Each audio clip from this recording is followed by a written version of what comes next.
हमें 3 columnar cash book of नम्रता पूछा गया है और उसमें 31 अगस्त वाली इंपॉर्टेंट एंट्री है कि 5,000 कैश बैलेंस रख के बाकी बैंक में जमा करना है। तो let us start the sum. Draw the lines. 3 columnar cash book. सबसे पहले हमें दे रखा है opening cash balance 7,000 and opening bank balance 6,000। तो दोनों ही एसेट हैं इसीलिए हम लोग डेबिट साइड से स्टार्ट करेंगे। To balance BD, cash 7,000 and bank 6,000।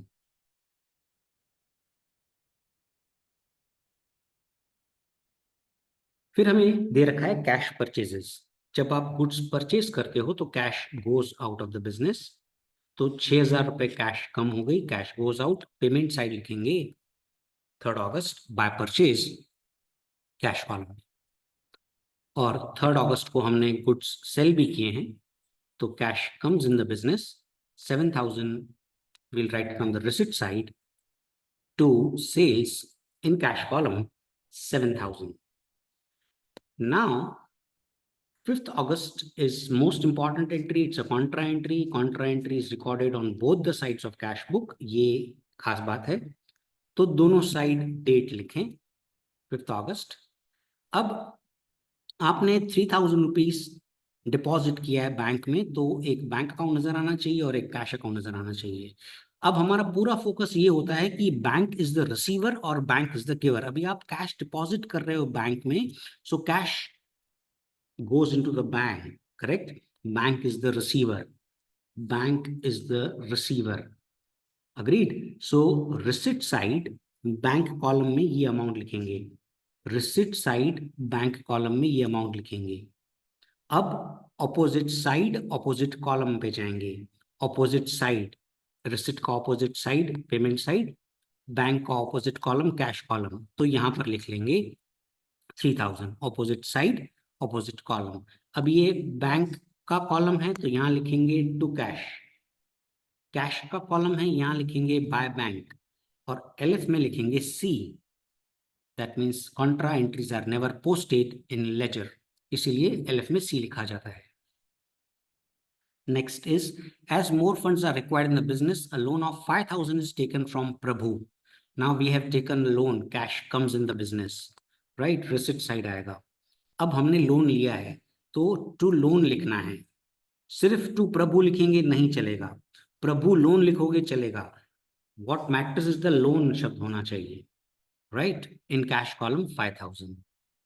Then we are going for the next entry, which is August 8.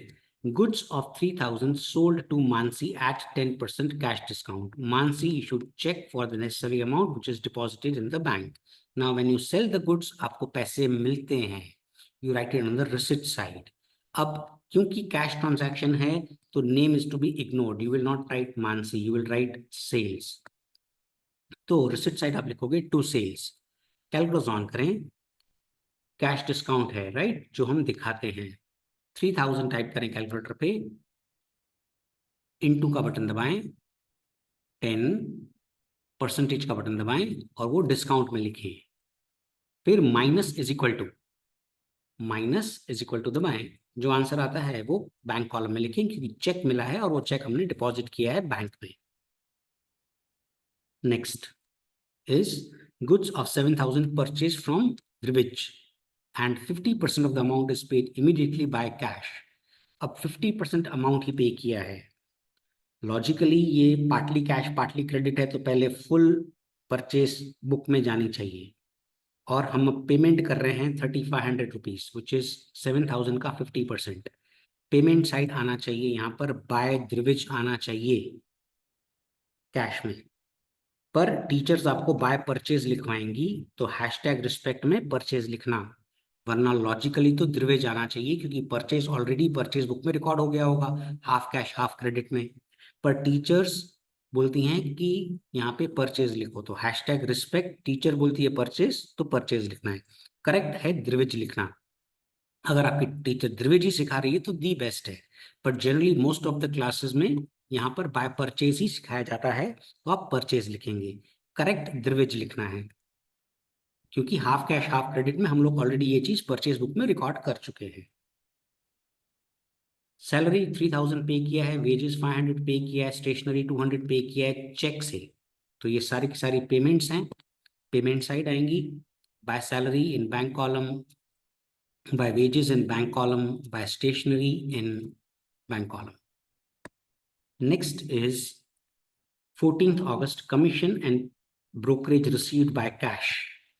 Received है, receipt side आएगा August 14 to commission, cash में 1000, brokerage भी cash में मिला है 500 in the cash column. Next, bank has credited interest. अब ये आता ही है, बैंक ने क्रेडिट किया है तो हम डेबिट साइड लिखेंगे, याद रखना, मैंने पहले वीडियो में बताया था। लॉजिक ये है कि बैंक ने क्रेडिट किया है मतलब इनकम है, और इनकम हमें रिसीव होती है, तो ये रिसिट साइड आने चाहिए। तो ये रिसिट साइड आएगा बैंक कॉलम में, टू बैंक इंटरेस्ट। यहाँ सिर्फ टू इंटरेस्ट लिखो तो भी चलेगा, इन बैंक कॉलम, याद रहे बैंक इंटरेस्ट हमेशा बैंक कॉलम में आएगा। नेक्स्ट, मोस्ट इंपॉर्टेंट, ये एग्जाम में आता ही है point, withdrawn from bank for payment of electricity bill. अब इलेक्ट्रिसिटी बिल के लिए पैसा निकाला है, इलेक्ट्रिसिटी बिल पे किया है ऐसा नहीं लिखा हुआ है, तो इसे हमें विड्रॉन फ्रॉम बैंक है, इसीलिए Contra entry. Contra entry comes on both the sides, तो आप दोनों साइड पहले डेट लिखें। अब 2000 रुपए आपने बैंक से विड्रॉ किए हैं, अग्रीड, तो bank is the giver of cash, bank is the giver of cash, bank is the giver of cash, payment कर रही है बैंक। तो बैंक के कॉलम में पेमेंट साइड कितना अमाउंट, 2000 रुपीज, तो पेमेंट साइड आप लिखेंगे 2000 रुपीज। अब opposite side opposite column, opposite side opposite column, payment का ऑपोजिट साइड रिसिट, बैंक का opposite column cash, opposite side opposite column, cash में लिखेंगे टू बैंक, बैंक में लिखेंगे बाय कैश, और एलएफ में लिखेंगे सी। नेक्स्ट इज, अब जो 2000 रुपए निकाले थे उसमें से 1000 रुपए का तो इलेक्ट्रिसिटी बिल पे किया है, तो कैश में पे किया है, it's a payment by electricity expense 1000 in cash column because cash से पे किया है। और कह रहा है बाकी 1000 रुपए पर्सनल यूज के लिए लेकर गए, पर्सनल यूज यानी ड्रॉइंग्स, पर्सनल यूज यानी ड्रॉइंग्स, तो by drawings which is 1000 in the cash column because हमने कैश विड्रॉ किया है। Next, goods of 5000 sold to Park. He issued a check for the necessary amount after deducting cash discount at a rate of 10%, which is immediately deposited in bank. हमने sale किया है, cash transaction है, name is to be ignored, receipt side आएगा to sales. Calculator on करें, cash discount है, दिखाना होता है, 5000 टाइप करें कैलकुलेटर पे, इनटू का बटन दबाएं, 10% का बटन दबाएं, जो आ रहा है डिस्काउंट में लिखें, माइनस इज इक्वल टू दबाएं, और वो बैंक में लिख दें क्योंकि चेक मिला है और चेक बैंक में डिपॉजिट हुआ है। Next is the cheque issued by Parth is dishonour, dishonour यानी बाउंस। अब बाउंस की एंट्री ऑपोजिट साइड होती है, मैंने बताया था, बाउंस होता है ऑपोजिट साइड। अब 4500 का चेक बाउंस हुआ तो ऑपोजिट साइड आ गया। अब जब भी चेक बाउंस होता है तो नाम आएगा बाय पार्थ, राइट, ये छोटी छोटी पॉइंट्स है, याद रखना। जब भी चेक डिसऑनर होता है तो नाम आएगा जिसने चेक दिया है। चलिए, 6050 चेक इशू किया है बंसरी को towards an old debt, total debt 6100 का था, 50 रुपीज का discount by Bansari, 6050 in bank column and 50 in the discount column. Gopi has paid, अब गोपी ने पे किया है, हम तो नम्रता है, मतलब हमारे को रिसीव हुआ है, कितना पे किया है 2000, पूरा डेट कितने का था 2040 का, तो we have received, receipt side लिखेंगे to Gopi in cash column and 40 in the discount column. अब मोस्ट इंपॉर्टेंट एंट्री है, काफी बच्चों को परेशानी होती है इसमें, ध्यान देना। 5000 रुपए कैश रख कर हम बाकी बैंक में डिपॉजिट कर रहे हैं, अग्रीड, 5000 रुपए कैश रख कर बाकी डिपॉजिट कर रहे हैं। इस सिनेरियो में जहां पर भी सम खत्म होता है 2 लाइन छोड़ दीजिए और 2 बोल्ड लाइन ड्रॉ करिए। और कितना बैलेंस रखना है आपको? 5,000 रुपये रखना है। तो जितना बैलेंस रखना है वो लिखिए बाय बैलेंस CD 5,000। अब इसके ऊपर जाइए, इधर डेट लिखिए और बाय बैंक लिख लीजिए, और यहां पर रिसिप्ट साइड जाइए, डेट लिखिए और टू कैश लिखिए। अग्रीड? तो जितना बैलेंस रखना था उतना बैलेंस रखा, उसके ऊपर गए, डेट लिखा, बाय बैंक लिखा, वही डेट यहां लिखी, टू कैश लिखा। अब कैलकुलस ऑन करें। 7,000 plus 7,000 plus 5,000 plus 1,000 plus 500 plus 2,000 plus 2,000 is equal to 24,500. This 24,500 goes over here. अब माइनस का बटन दबाएं। Minus 6,000 minus 3,000 minus 3,500 minus 1,000 minus 1,000 minus ये वाला 5,000 भी। तो आपको आंसर आएगा which is 5,000। It's a coincidence कि ये और ये फिगर मैच हो रहा है। ये 5,000 ऑपोजिट साइड लिखिए इधर। अग्रीड? एंड ये हो गई आपकी एंट्री रेडी। अब बैंक का कोई भी साइड बड़ा हो सकता है, तो ये साइड बड़ा है, बैंक का टोटल करें, LF में C लिख लें। ये टोटल इधर जाएगा, इसमें से ये सारी चीजें माइनस होंगी, राइट? और जो आंसर आएगा वो यहाँ लिख लेंगे। डिस्काउंट्स के टोटल किए जाते हैं, बैलेंसिंग नहीं होती है, राइट? जो बैलेंस CD है वो बैलेंस BD है। तो 5,000 और 5,050 ये वाले बैलेंसेस लिखने हैं, याद रखना। ये वाले मत लिख देना गलती से।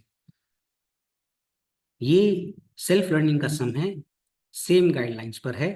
10,000 रुपये कैश रखना है, बाकी डिपॉजिट करना है, खुद करेंगे। और इसका सॉल्यूशन मैं मेरे नेक्स्ट वीडियो में डेफिनेटली शेयर करूंगा आपसे। Let us go for some number 9, जिसमें हमें बैंक बुक बनाना है। State Bank of India and Bank of Baroda, 2 column बनाने हैं। तो फटाफट आप बैंक बुक बनाएं। अब सबसे पहले मुझे दे रखा है ओपनिंग बैलेंस SBI का 5,000। अब एसेट है, डेबिट साइड से शुरू होगा। 19 को लिखेंगे टू बैलेंस BD, SBI की कॉलम में 5,000। अब बैंक ऑफ बड़ौदा का मुझे ओवरड्राफ्ट दे रखा है। बैंक ओवरड्राफ्ट है bank of Baroda. Overdraft is a liability. Overdraft is a liability, तो will start from the credit side by balance BD in bank of Baroda column. अब रिसिट होता है, पैसा मिलेगा, रिसिट साइड जाएगा तो पेमेंट साइड। गुड्स परचेज किए हैं 8,000 के, चेक दिया है 3,000 का SBI का, बाकी BOB का। तो डेफिनेटली 5,000 का चेक BOB का है। आपने गुड्स परचेज किए हैं, write it on the payment side by purchase. SBI में 3,000 और BOB में 5,000। Next, goods of 7,000 sold to Jenny. Jenny issued a cheque for the necessary amount which is deposited in BOB। तो हम to sales लिखेंगे, jenny नहीं लिखेंगे, क्योंकि cash transaction में name is to be ignored. Receipt side to sales 7,000 in the Bank of Baroda column. Next, salary of 3,000 paid by cheque of BOB। आपने salary pay किया है, सैलरी पे किया है, you will write from the payment side by salary, क्योंकि BOB से पे किया है तो BOB के कॉलम में आ गया। Next, SBI credited 700 for interest and 2,000 for dividend. Now SBI ने क्रेडिट किया है तो हम डेबिट साइड लिखेंगे। मैंने प्रीवियस वीडियो में भी बताया, आज वाले में भी बताया है। लॉजिक ये है कि क्रेडिट हो रहा है मतलब इनकम है तो वो रिसिप्ट साइड आएगी। तो will write it on the receipt side in SBI column, to interest in SBI column and to dividend, that also in an SBI column.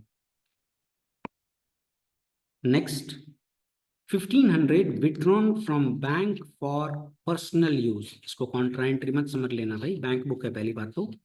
दूसरी चीज, पर्सनल यूज यानी drawings. Agreed? So cash goes from the SBI for personal use, तो payment side आएगा by drawings in SBI column, by drawings लिखना है, ध्यान रखना personal use है। Next, cross cheque of 15,000 received from Jinal towards her due, which is deposited in Bank of Baroda. This is a transaction of receivable and payable. Jinal से पैसा मिला है, BOB के कॉलम में लिखेंगे receipt side to Jinal 15,000 in bank of Baroda column. अब ये most important entry है इस सम की। Cheque of 2,000 issued from SBI and deposited in BOB. SBI का चेक बीओबी में जमा किया है, एक बैंक में बैलेंस कम होगा, दूसरे बैंक में से चेक जाने वाला होगा, तो अपन ये एंट्री करते हैं। पहले ये एंट्री दोनों साइड आएगी, एसबीआई बीओबी दोनों कॉलम में आएगी। अब देखिए दो बैंक है, एक एसबीआई और एक बीओबी। अब चेक कौन दे रहा है? SBI bank. एसबीआई बैंक का चेक जा रहा है बीओबी में, right, because issued from SBI and deposited in BOB. Now, who is the receiver? Which bank is the receiver? BOB is the receiver. Receipt side BOB. Receipt side BOB. Agreed? कितना amount? 2,000. So we will write it on the receipt side BOB column 2,000. Opposite side opposite column. Opposite side opposite column. SBI के column में opposite side मतलब receipt का opposite हो गया payment, BOB का opposite हो गया SBI. Opposite side opposite column. BOB में इधर लिखेंगे टू एसबीआई, एसबीआई में इधर लिखेंगे by BOB. Clear? One of the most important entry. Then 4,000 के गुड सेल किए हैं 10% कैश डिस्काउंट पे, डिस्काउंट तो बताना नहीं है। Cheque is received and which is deposited in BOB. Now to sales, right, amount calculate on करें, 4,000 minus 10%। वैसे तो हम इंटू 10% करते हैं, फिर माइनस इज इक्वल टू करते हैं, पर क्योंकि डिस्काउंट कॉलम तो है नहीं, तो 3,600 रुपीज अमाउंट आएगा, और हमने बीओबी के कॉलम में लिख लिया। दो लाइंस छोड़ के बोल्ड लाइंस ड्रॉ करें, कैलकुलेट ऑन करें। 5,000 plus 700 plus 2,000 is equal to, ये यहां गया